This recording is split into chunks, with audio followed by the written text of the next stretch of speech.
Assalamualaikum warahmatullahi wabarakatuh. Kenalkan, nama saya Rama Hidayat dari kelompok 9 dan teman saya bernama Muhammad Yasin Kalis. Di sini saya akan menjelaskan tentang administrasi di bidang layanan khusus pada satuan pendidikan. Administrasi layanan khusus ada 3 yang kita akan jelaskan di sini. Pertama adalah pengertian administrasi layanan khusus, jenis-jenis layanan khusus dan pengelolaannya, dan peran guru dalam administrasi layanan khusus. Yang pertama, pengertian administrasi layanan khusus.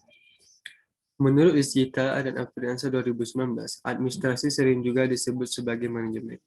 Manajemen merupakan alat untuk mencapai tujuan yang diinginkan. Menurut Zulkarnain 2016, manajemen layanan khusus di suatu sekolah merupakan bagian penting dalam manajemen berbasis sekolah, atau disebut MBS. Menurut Putra Adi 2016, manajemen layanan khusus di sekolah pada dasarnya dibuat untuk mempermudah atau memperlancar pembelajaran, serta dapat memenuhi kebutuhan khusus siswa di sekolah.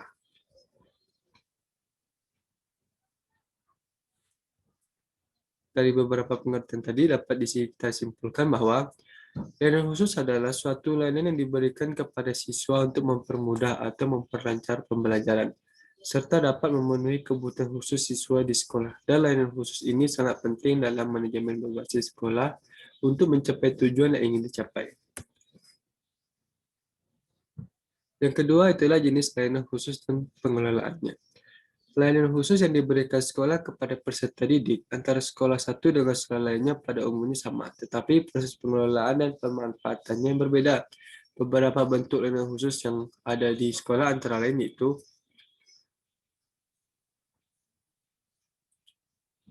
yang pertama adalah bimbingan konseling. Menurut Zulkarnain 2016, bimbingan dan konseling atau biasa dibilang BK merupakan salah satu komponen dalam keseluruhan sistem pendidikan khususnya di sekolah. Sesuai dengan istilahnya, maka bimbingan dapat diartikan secara umum sebagai bentuk bantuan. Ruang lingkup bimbingan di sekolah yaitu yang pertama itu layanan kepada peserta didik. Layanan kepada sini ada 2. Yang pertama itu adalah lihat dari jenis permasalahan yang dihadapi peserta didik. Mencakup bimbingan pribadi, bimbingan sosial, bimbingan pendidikan, bimbingan pekerjaan. Yang kedua adalah dilihat dari urutan kegiatan. Mencakup layanan orientasi, layanan pengumpulan data pribadi, layanan pemberian informasi, layanan penempatan, layanan penyuluhan, layanan pengiriman nergal, layanan tidak lanjut.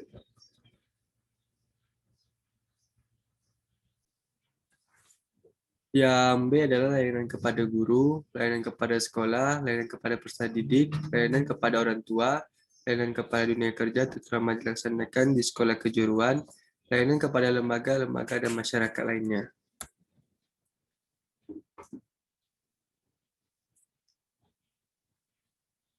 Yang kedua adalah pustaka. Perpustakaan merupakan salah satu unit yang memberikan layanan kepada peserta didik dengan maksud membantu dan menunjang proses pembelajaran di sekolah, melayani informasi-informasi yang dibutuhkan serta memberi layanan rekatif melalui koleksi bahan pustaka.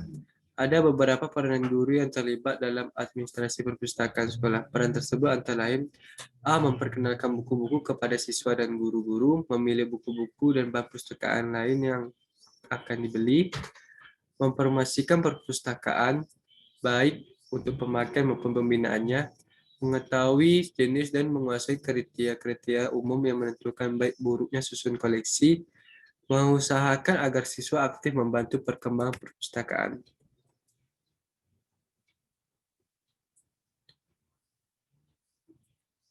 Yang ketiga adalah laboratorium secara sederhana dapat diuraikan sebagai suatu tempat di mana dosen, mahasiswa, guru, siswa, dan orang lain melaksanakan kegiatan kerja ilmiah seperti praktikum, observasi, penelitian, demonstrasi, dan sebagainya dalam rangka kegiatan dan belajar.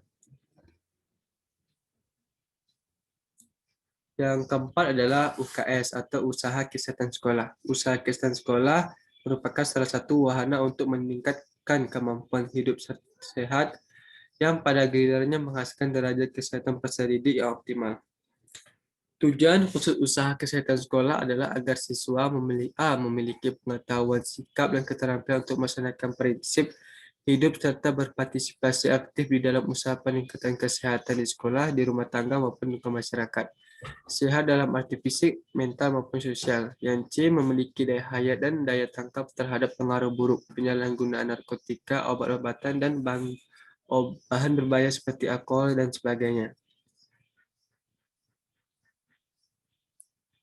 Yang kelima adalah kafeteria sekolah. Keberadaan kafeteria, warung, kantin sekolah diharapkan tak hanya mencari untung semata, tapi juga mampu menyokong kelancaran proses belajar mengajar dari posisi keperluan akan makanan bagi siswa di sekolah.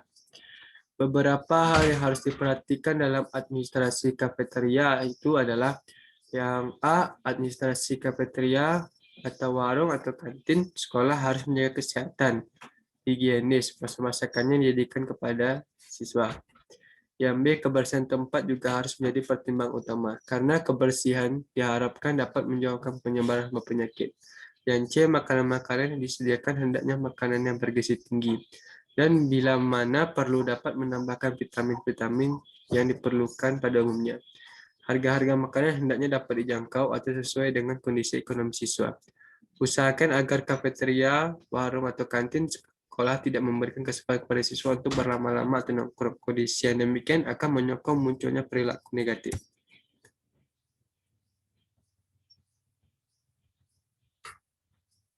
Yang keenam adalah sarana ibadah. Di setiap sekolah, layanan rumah peribadatan sangat diperlukan.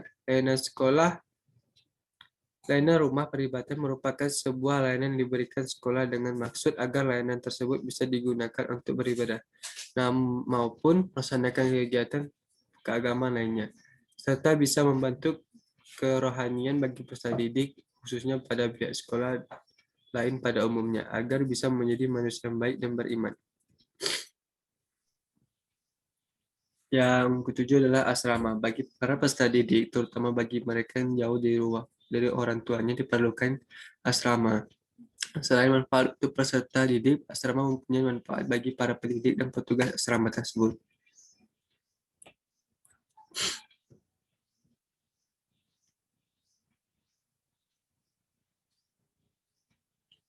Yang keempat adalah koperasi. Adalah suatu perkumpulan beranggotakan orang-orang atau badan-badan yang memberikan masuk dan keluar sebagai anggota dengan bekerja sama secara keluargaan menjalankan usaha untuk mempertinggi kesetaraan jasmaniah para anggota. Yang kesembilan adalah transportasi. Sarana transportasi bagi peserta didik merupakan sarana penunjang untuk kelancaran proses belajar mengajar. Peserta didik akan merasa aman dan dapat masuk atau pulang dengan waktu yang tepat. Transportasi yang diperlukan terutama bagi peserta didik di tingkat prasekolah dan sekolah dasar. Penyelenggaraan transportasi sebaiknya dilaksanakan oleh sekolah yang bersangkutan atau pihak swasta. Yang ke-10 adalah layanan keamanan sekolah. Menurut Putra A di 2016, layanan keamanan yaitu layanan yang dapat memberikan rasa aman pada siswa selama siswa belajar di sekolah. Misalnya adanya penjagaan oleh satpam sekolah. Dengan adanya satpam, dapat membantu suasana aman dan tertib di sekolah, sehingga dapat membantu proses kelancaran pembelajaran dan segala aktivitas sekolah. Yang ketiga adalah peran guru dalam administrasi layanan khusus. Yang pertama adalah keterlibatan guru dalam administrasi perpustakaan, misalnya memperkenalkan buku-buku kepada siswa, mengetahui jenis dan menguasai kriteria umum yang menentukan baik buruknya suatu koleksi buku-buku perpustakaan, mempromosikan perpustakaan baik pemakaian maupun pembinaannya. Ya, oke, yang terakhir adalah kesimpulannya. Administrasi pelayanan khusus dapat diperlukan untuk melengkapi keorganisasian dalam sekolah, namun dalam pelaksanaan administrasi pelayanan khusus ini belum bisa dimanfaatkan secara maksimal. Administrasi pelayanan khusus merupakan sarana atau prasarana di administrasi pendidikan yang merupakan sistem kerjasama di antara para personel pendidikan untuk mencapai tujuan pendidikan. Administrasi pendidikan tidak dapat dikerjakan dengan sempurna tanpa adanya administrasi pelayanan khusus. Jadi, administrasi pelayanan khusus ini merupakan kerjasama dengan memanfaatkan sumber daya, baik sumber daya manusia maupun non-manusia.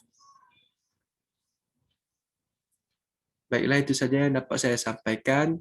Mohon maaf apabila ada kekurangan atau kesalahan. Saya Rama Hidayat mengucapkan Assalamualaikum warahmatullahi wabarakatuh.